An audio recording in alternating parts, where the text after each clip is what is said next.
이번 고난주간 새벽기도의 주제가 혹시 아시나요? 주제가 없네요. 거기 너 있었는가 하는 주제입니다. 갈라디아서 2장 20절에 보면은 우리 같이 한번 읽을까요? 내가 그리스도와 함께 십자가에 못 박혔나니 그런즉 이제는 내가 사는 것이 아니요 오직 내 안에 그리스도께서 사신 것이라. 사도 바울의 고백이기도 하고, 사도 바울은 그렇게 고백하고 있습니다. 내가 그리스도와 함께 십자가에 못 박혔다는 것입니다. 예수님이 나 때문에 돌아가셨다 그것이 아니고, 주님이 십자가에 못 박히는 그 현장에서 나도 주님과 함께, 그리스도와 함께 십자가에 못 박혀 죽었다는 것입니다. 그렇기 때문에 이제는 내가 사는 것이 아니라 내 안에 그리스도께서 사시는 것이다.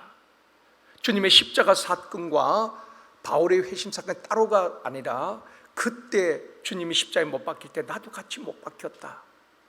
그렇기 때문에 이제 내가 사는 것이 아니라 그리스도께서 사시는 것이다. 그렇게 고백을 하고 있습니다. 요한계시록에 나오는 소아시아 7교회 가운데에 스무나 교회가 있는데, 스무나 교회 감독이었던 순교자 폴리갑이 있는데, 그 순교자 폴리갑을 기념하여서 세운 교회가 폴리갑 기념교회가 있습니다. 성지순례 이제 터키 쪽으로 가면은 이 폴리갑 기념교회를 가게 되는데, 그 안에 가보면은 페레라는 화가가 쓴 그림이 있습니다. 그 그림이 이제 여러 그림들이 쭉 전시되어 있는데, 그 가운데에 이 페레라는 화가가 쓴 폴리갑이 화형당하는 그런 장면을 이제 그림에 그려져 있거든요. 이 그림인데 이게 중간에 이제 화형당하는 이제 사람이 폴리갑이고, 이 프랑스 화가 페레라는 사람이 그린 것인데, 이렇게 빨간 색이 난 그 그림에 보면은 이렇게 코수염을 한 사람의 모습이 보여지고 있습니다. 바로 폴리갑을 화형시키는 무리들 가운데에 코스튬을 기른 남자가 고개를 이렇게 떨구고 서 있는데, 자세히 보면은 손에 이렇게 밧줄이 묶여져 있거든요. 사슬이 묶여져 있는 것입니다. 그 사람이 바로 페레 자신인 것입니다. 이 페레라는 화가가 폴리갑에 순교당하는 장면에 자기가 이렇게 손이 묶여진 채 이렇게 고개를 떨구고 마치 다음 대기를 기다리는 것처럼 그런 모습을 그림 속에 담아낸 것입니다.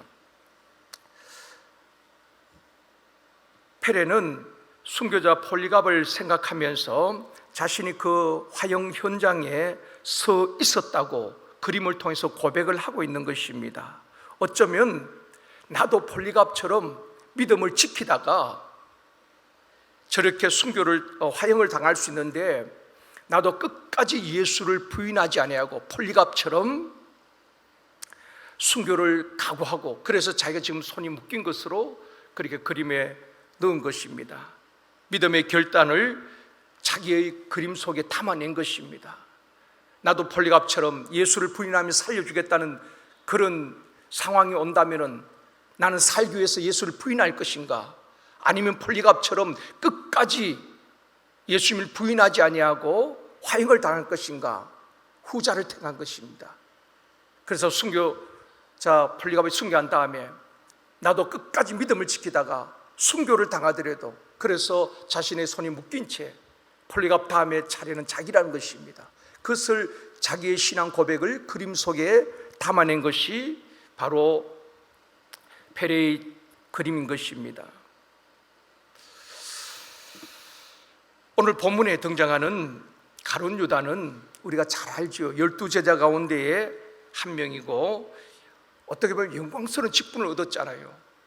그 수많은 당시의 사람들 가운데에 우리 지금 12명을 택하는데 그 가운데 들어간 사람이 가룟 유다입니다. 그 영광스러운 직분을 나중에는 타인이 취하게 되어지고, 가룟 유다는 비참한 최후를 맞게 되는 것입니다. 영화나 드라마를 보면은 주인공은 항상 끝이 좋습니다.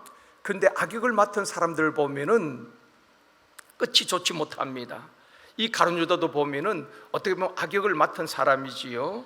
나중에 목매어 자살하고 또 몸이 곤두박질하여서 배가 터지고 창자가 흘러나왔다. 이 사도행전에서 아주 자세하게 묘사를 하고 있거든요. 사복음서는 그냥 목매어 자살했다 그러는데 사도행전에 보면은 아마 목매어 자살했다 밑으로 떨어진 것 같아요. 그래서 배가 터지고 창자가 흘러나왔다. 아주 사실적으로 그렇게 묘사를 하고 있는 것입니다. 더 비참한 것은 오늘 본문 24절입니다. 24절 같이 읽겠습니다. 인자는 자기에 대하여 기록된 대로 가거니와 인자를 파는 그 사람에게는 화가 있으리로다. 그 사람은 차라리 태어나지 아니하였더라면 제게 좋을 뻔하였느라. 사람이 가장 비참한 마음은 무엇입니까? 그 사람은 차라리 태어나지 않았더라면 자기에게 좋을 뻔하였다. 이것보다 더 비참한 말이 어디 있겠습니까? 자녀들에게 우리가 해서는 안 될 말 중에 하나가 내가 너를 왜 낳은지 모르겠다. 그 말은 절대로 자녀들에게 해서는 안 되는 것입니다. 아무리 화가 나도 내가 너를 왜 낳은지 모르겠다. 그날 술만 안 마셨어도 뭐 이런 식으로 그렇게 해서는 안 된다는 것입니다. 여러분, 자식들은 여호와의 기업이라고 말하고 있습니다. 여러분, 기업이 무엇입니까? 기업이 잘 되면은 기업주가 영광을 받잖아요. 만약에 기업이 잘못되어지면은 기업주가 이게 감옥에 가는 경우도 있습니다. 자식은 여호와께서 주신 기업이기 때문에 우리가 기업으로 주신 자녀들이 잘 되도록 기도하고 격려하고 축복해야 하는 것입니다. 가룟 유다가 왜 이렇게 비참하게 되었는가 우리가 좀 다 알고 있지만은 좀 더 구체적으로 성경에서 우리에게 말씀해 주신 몇 가지 이유를 찾아보려고 합니다. 첫 번째, 가룟 유다가 이렇게 비참하게 된 것은 마귀가 그 마음을 지배했기 때문에 그런 것입니다. 누가복음 22장 3절입니다. 같이요. 12 중에 하나인 가롯신이라 부르는 유다에게 사탄이 들어갔다. 사탄이 들어갔다. 여러분, 우리는 마음문 열고 주님을 환영해야 되는 것입니다. 사탄도 우리 마음속에 들어온다는 것입니다. 요한복음 13장 2절에도 말씀하고 있습니다. 같이 읽습니다. 마귀가 벌써 시몬의 아들 가룟 유다의 마음에 예수를 팔려는 생각을 넣었더라. 사단이 가룟 유다의 마음속에 들어갔고 마귀가 그 가룟 유다의 마음속에 들어가서 예수를 팔려는 생각을 넣었다. 그렇게 성경은 말씀하고 있습니다. 가룟 유다는 마귀에게 마음을 빼앗기고 생각을 빼앗긴 것입니다. 마음이 무너지면 다 무너지는 것 아니겠습니까? 마귀는 우리의 재물이나 우리의 명예나 우리의 권세를 탐하는 것 아닙니다. 우리의 생각을 빼앗아가는 거예요. 우리의 마음을 빼앗아가는 것입니다. 마음 빼앗기면 다 빼앗기는 것입니다. 그래서 잠언 4장 23절에 보면 이렇게 말씀합니다. 같이 읽습니다. 무릇 지킬 만한 것 중에 더욱 내 마음을 지키라. 생명의 근원이 이에서 남이라. 우리 마음을 지켜야 되는데 생명의 근원이 살고 죽는 문제가 마음에서 결정되어지는 것입니다. 그래서 어려운 일을 당하면은 마음을 굳게 먹으라고 그렇게 하잖아요. 마음을 무너지면 다 무너지는 것입니다. 가룟 유다는 마귀에게 마음을 빼앗기고 생각을 빼앗기니까 결국 자기의 생명까지 빼앗기게 되는 것입니다. 여러분, 마귀는 요한복음 10장 10절은 도적으로 비유하거든요. 도적이 오는 것은 도둑질하고 죽이고 멸망시킨다고 말씀하고 있는 것입니다. 여러분, 가정에 마귀가 틈타지 못하도록 내 마음속에 마귀가 들어오지 못하도록 우리가 빗장을 걸고 우리 마음을 지켜내야 되는 것입니다. 그래서 우리가 지켜야 될 것이 많이 있잖아요. 건강도 지켜야 되고 가정도 지켜야 되고 내 지위도 지켜야 되지만 우리 마음을 잘 지켜야 되는 것입니다. 그래서 성령께서는 우리의 마음과 생각을 주장하시고 통치하시는 것입니다. 성령의 지배를 받아야 되는데 이 마귀는 가룟 유다는 마귀에게 마음을 빼앗기고 마귀의 지배 영향권 안에 들어가니까 결국 예수를 팔게 되어지고 스스로 자살하게 되어지는 비참한 최후를 맞게 된 것입니다. 에베소서 4장 27절에 보면 이렇게 말씀합니다. 마귀에게 틈을 주지 마라. 마귀는 틈을 타고 들어오는 것입니다. 영화 속에 나오는 것처럼 시커멓게 이렇게 옷을 입고 나오는 것이 아니라 우리의 틈을 타고 마귀가 들어오는 것입니다. 틈은 눈에 보이지 않잖아요. 옛날에 연탄을 뗄 때 보면은 연탄 가스 중독으로 생명을 잃는 경우가 많이 있었습니다. 그 틈이 보이지 않지만 그 틈 사이로 가스가 스며 들어와서 사람의 생명을 빼앗아가는 것입니다. 마귀에게 틈을 주면은 그 틈, 나도 모르는 그 틈으로 들어와서 내 마음을 장악하고 내 생각을 빼앗고 결국 내 생명까지 도둑질해 가는 것입니다. 사랑하는 성도 여러분, 마귀에게 틈을 주지 아니하고 우리의 마음과 생각을 잘 지키는 저와 여러분이 되어지기를 원합니다. 두 번째는 가룟 유다가 왜 이렇게 비참한 최후를 맞았는가? 가룟 유다는 예수님을 마음의 주인으로 모시지 않았다는 것입니다. 이것이 성경이 우리에게 말씀해 주고 있거든요. 예수님이 오시는 것이 우리 마음입니다. 마귀가 오는 곳이 어디입니까? 마음이에요. 가룟 유다는 마귀에게 마음을 뺏기고 지배를 당하게 되는 것입니다. 3년 동안 다른 제자들과 함께 예수님을 따라다녔잖아요. 근데 성경에 보면은 이 가룟 유다의 고백을 보면은 주님이라고 고백한 적이 없습니다. 주님을 따라다니면서 주님이라고 고백한 적이 없어요. 이 가룟 유다는 늘 우리 주님에게 부를 때도 랍비요, 랍비요, 선생님이라고 불렀다는 것입니다.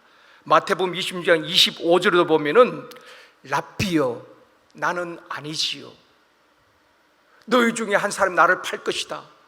제자들이 나는 아니지요, 나는 아니지요 할 때 이 가룟 유다도 랍비요, 나는 아니지요. 마태복음 26장 49절도 보면은 랍비요, 안녕하시옵니까? 항상 랍비라고 말하는 것입니다. 이 가룟 유다는 내 인생의 주인이고 주님이라고 고백하는 것이 아닙니다. 랍비요. 근데 베드로는 주라고 고백하지요. 주는 그리스도시요, 살아계신 하나님의 아들입니다. 고백이 달랐어요.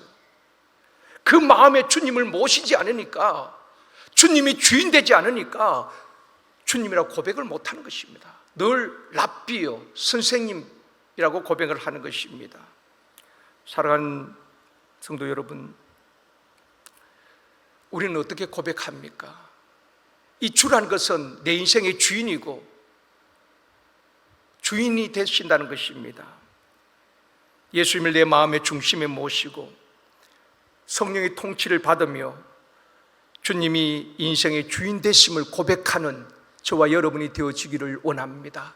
단순히 스승이고 성자고 랍비가 아니라 주는 그리스도시요, 살아계신 하나님의 아들입니다.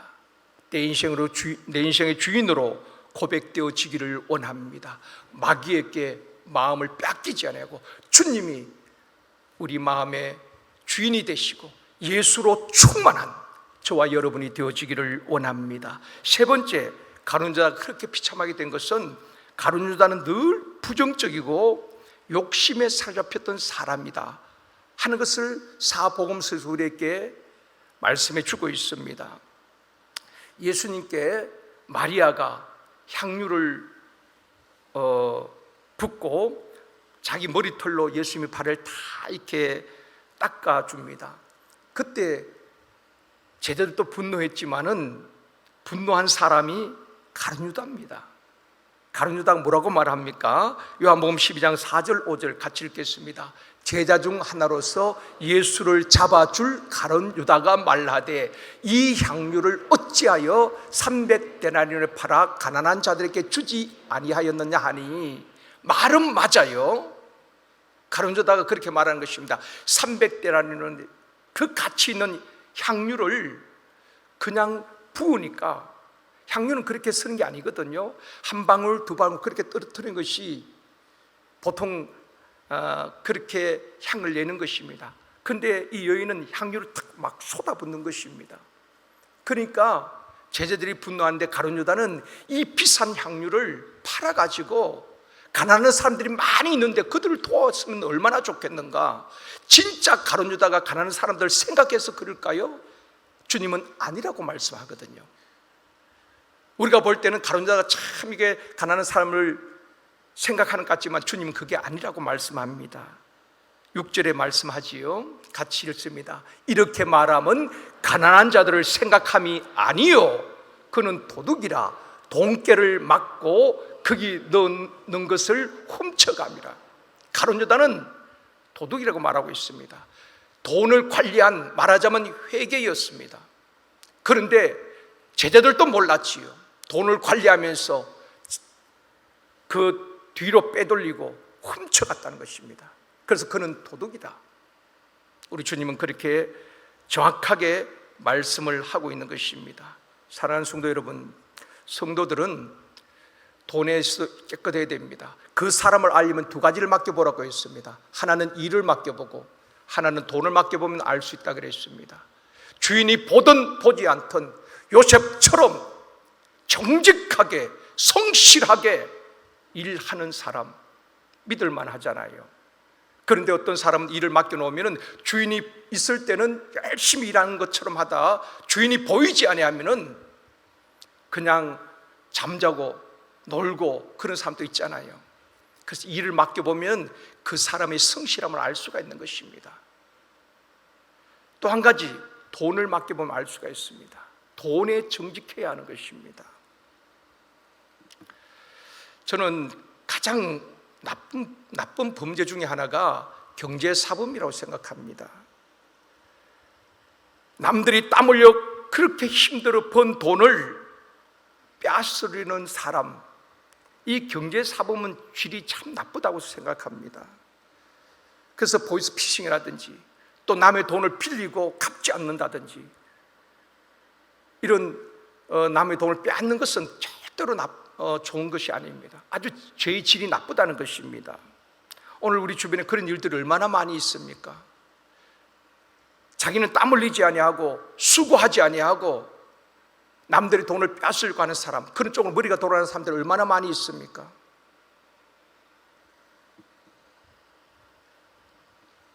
우리는 성경적인 노동관을 가져야 되는 것입니다.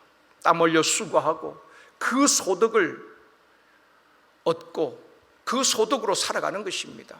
정직하게, 그리스도인들은 정직한 부자가 되어져야 되는 것입니다. 불의한 방법으로 부유함을 추구하는 것이 아니라 내가 정직하게 하나님 앞에 성실할 때에 복의 근원 되신 하나님께서 그들에게 복을 주신 것 아니겠습니까?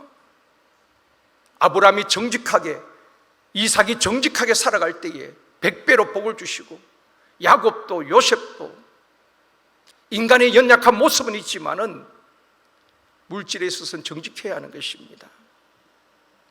그래서 우리 교회에도 보면은 재정부나 또 각 기관의 회계를 맡은 분들은 교회의 재정이기 때문에 함부로 써서는 안 되는 것입니다. 우리가 하나님 앞에 드려졌으면은 그것은 우리의 것이 아닙니다. 교회의 재정이니까, 내가 헌금했으니까 우리가 막 다 쓰자, 그것은 올바른 것이 아닙니다. 하나님께 드려졌으면은 이것이 정말 생명 구원에 꼭 필요한가? 우리가 전도하고 영혼 구원하는 데는 마음껏 써야 되는 것입니다. 그런데 투자해야 되는 것입니다. 다음 세대를 양육하는 차세대에 대해서는 투자를 해야 되는 것입니다. 그런데 무슨 회의하면서 밥 먹고 커피 사 먹고 그것까지 교회에서 재정 청구하는 것은 맞지 않다고 생각합니다. 하나님의 것이잖아요. 그 누군가가 정말 수고의 소득을 하나님 앞에 드린 것이라면 하나님 그 재물을 얼마나 귀하게 여기시겠습니까? 그래서 회계 맡은 분들은 정말 두렵고 떨림으로 하나님의 재정을 쓰는 것을 조심해야 하는 것입니다. 하나님은 우리가 수고하고 봉사하는 것만 보는 것이 아니라 모든 삶의 영역을 다 보시는 것입니다. 제자들은 몰랐지만 우리 주님은 그 가룟유다가 돈 맡은 자로서 어떻게 하는 것을 주님은 정확하게 보신 것입니다. 그는 도둑이다. 돈깨를 맡았지만은 그 돈을 훔쳐갔다. 그러니까 자기 욕심에 사로잡혀 있었던 것입니다. 그런데 가룟유다는 늘 부정적이었죠. 그 여인이 그렇게 헌신할 때에, 마리아가 헌신할 때에 우리가 하지 못한 일을 당신이 했네요. 정말 고맙습니다. 수고했다고 그렇게 말해주면 얼마나 좋겠습니까? 늘 부정적인 사람은 생각하는 그 자체가 부정적이에요. 만족함이 없는 것입니다. 가정에서도 늘 불만이 있고, 교회 와서도 불만이 있고, 자기에 대해서도 불만이고, 마음에 드는 게 없어요. 저는 그런 사람 참 불행한 사람이라고 생각합니다. 이왕이면 다른 사람 잘할 때 박수 쳐주고, 수고했다고, 감사하다고, 내가 못할 일을 집사님이 하셨네요, 권사님이 하셨네요, 주변 사람들을 격려하고 칭찬하고, 그게 교회 공동체 아니겠습니까? 이 가룟 유다는 늘 부정적인 시각으로 보고 욕심에 사로잡혀 결국 은30 큰 돈은 아니거든요. 노예 한 사람 몫입니다. 그걸 받고 서지도 못하고 비참한 최후를 맞게 된 것입니다. 저와 여러분 늘 믿음 안에서 긍정적으로 또 욕심을 절제할 수 있는 능력이 있기를 원합니다. 네 번째는 가룟 유다는 회개할 기회를 놓쳤다 하는 것입니다. 이런 말이 있죠. 사람이 죄 때문에 지옥 가는 것이 아니라 죄를 회개하지 않기 때문에 지옥 간다. 우리 모두는 죄인이잖아요. 그렇지만 우리 주님께서는 회개할 기회를 주시는 것입니다. 사울 왕과 다윗의 비교해 보면은 죄의 질은 다윗이 훨씬 더 나빠요. 죄의 질을 보면은 사울 왕은 그렇게 신복의 부하를, 아내를 급탈한다든지 그렇게 고의적으로 살인했다든지 그런 기록은 없거든요. 그런데 다윗은 아주 고의성이 있잖아요. 그 자기 신복 우리아를 그 전쟁터에 밀서를 보내가지고 최전선에서 후퇴하게 하고 적의 칼에 맞아 죽게 하는 아주 고의적인 죄악을 범한 것입니다. 그런데 사울과 다윗의 차이가 무엇입니까? 사울 왕은 대선지자 사무엘 선지자가 가서 회개할 기회를 주었습니다. 가보니까 하나님께서는 그 아말렉 모든 소와 양과 모든 소유물까지 다 진멸하라 그랬거든요. 사무엘 선지자가 가보니까 양과 소 울음소리가 들리는 것입니다. 사무엘 선지자가 말합니다. 양과 소의 울음소리가 어찌 믿냐? 그게 회개할 기회였거든요. 그럴 때 사울 왕이 내 욕심 때문에 내가 한순간 눈이 멀어서 이걸 끌고 왔습니다. 정직하게 고백했다면 얼마나 좋았겠습니까? 뭐라고 말합니까? 보니까 소와 양이 너무 좋아가지고 하나님께 제사 드리려고 가지고 왔다고, 자기의 속내를 숨기고 그렇게 합리화시키는 것입니다. 뭐라고 말합니까? 사무엘 선지자가 순종이 제사보다 낫다. 하나님이 언제 그런 제물을 제사를 받기를 원했느냐? 너가 여호와의 말씀을 버렸기 때문에 하나님도 너를 버렸다. 버림받았지요. 그러나 다윗 왕은 무명의 나단 선지자의 책망 앞에 무릎을 꿇습니다. 처절하게 회개합니다. 눈물로 침상효를 띄우면서 처절하게 하나님 앞에 용서를 구할 때에 하나님은 그에게 정직한 영을 새롭게 주셨고, 그리고 성경은 이렇게 말씀합니다. 나의 종 다윗처럼 정직하라. 여러분, 저와 여러분이 어떤 죄를 지었느냐가 문제가 아닙니다. 우리는 늘 그 죄를 내 자신을 합리화시킨다는 것입니다. 어쩔 수 없었어. 거짓말할 수밖에 없었다고? 아니요. 하나님은 그 어쩔 수 없는 상황에서도 정직하게 내가 불이익을 당한다 할지라도 거짓말해서는 안 된다는 것입니다. 오늘 본문에 나오는 베드로와 가룟 유다도 마찬가지지요. 베드로나 가룟 유다 죄의 경중을 따지면은 거기서 거기입니다. 주님을 세 번 모른다 부인한 사람이나 또 주님을 판 사람이나 비슷하지요. 그런데 베드로는 주님이 말씀한 대로 그 탁울음 소리를 듣고 회개할 기회를 잡았지요. 통곡합니다. 아마 성경 자세히 기록되어 있지 않지만 주님 통곡하면서 주님의 말씀이 맞았습니다. 내가 주님의 말씀 하신 것처럼 내가 주님을 부인했습니다. 내가 약하여서 주님을 모른다 부인했습니다. 처절하게 회개했을 것입니다. 그 베드로는 성령을 부어주시고 초대교회의 역사의 주역으로 쓰임받았습니다. 그러나 가룟 유다는 회개할 기회를 주셨죠. 우리 예수님께서 제자들과 식사하는 가운데 21절에서 이렇게 말씀합니다. 너희가 먹을 때 이르시되 내가 진실로 너희에게 이르노니 너희 중에 한 사람이 나를 팔리라. 그래야 12명이잖아요 12명 아닌데 한 사람인데 아마 가룟 유다는 가슴이 뜨끔했을 것입니다. 다른 제자들은 나는 아니지요, 나는 아니지요. 이 가룟 유다도 자신도 나는 아니지요. 자기가 왜 몰랐겠습니까? 알면서도 거짓으로 포장을 하고, 그래서 22절에 보면은 주님께서 한 사람이 나를 팔리라. 그들이 몹시 근심하여 각각 여짜되 주는 나는 아니지요. 주님이 회개할 기회였던 것입니다. 그때 가룟 유다가 주님, 베드로처럼 말입니다. 내가 주님을 팔려고 하는 그 악한 생각을 가졌습니다. 나도 모르게 사단에게 기회를 주고 사단이 주는 생각에 내가 사로잡혔습니다. 주님 용서해 주시옵소서. 그 자리에 무릎을 꿇었다면 가정이지만은 우리 주님이 용서하지 못할 죄인이 어디 있겠습니까? 가룟 유다는 회개할 기회를 놓쳐버렸다는 것입니다. 사랑하는 성도 여러분, 오늘 이 아침에 우리가 말씀을 통하여서 다시 한번 결단하기를 원합니다. 오늘 한날도 내 마음과 생각을 잘 지키게 하여 주시옵소서. 어느 한 순간이 아니라 마귀는 우리가 살아있는 동안에 늘 우리의 마음을 주인이 되기 위해서 텀을 노리고 있다는 것입니다. 그래서 우리 주님이 하신 말씀이 늘 깨어 기도하라는 것입니다. 깨어 있으라는 것입니다. 텀을 주지 말라는 것입니다. 텀만 있으면 그 작은 텀, 나의 분노하는 것, 혈기 부리는 것, 누군가를 미워하는 것, 거짓말하는 그 작은 텀을 노리고 속 들어와서 자기가 주인 노릇 하려고 하는 것입니다. 그리고 내 인생을 도둑질해가고 결국 망가뜨리는 것입니다.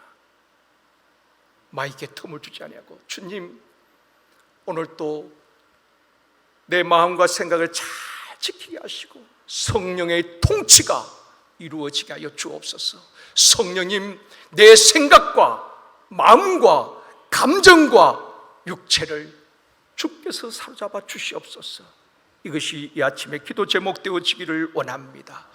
또한 베드로는 주는 그리스도라고 고백했습니다. 그러나 이 가룟 유다는 주님을 따라다녔지만은 주님이라고 고백하지 않았습니다. 내 주인이 아니라 그냥 스승이었고 랍비였을 뿐입니다. 주님이 내 인생의 주인 되심을 고백하고, 주님 오늘도 주인 되신 주님의 말씀에 순종하여서 믿음으로 승리하는 한날 되게 하여 주옵소서. 이 아침에 결단하고 기도하는 시간이 되어지기를 원합니다.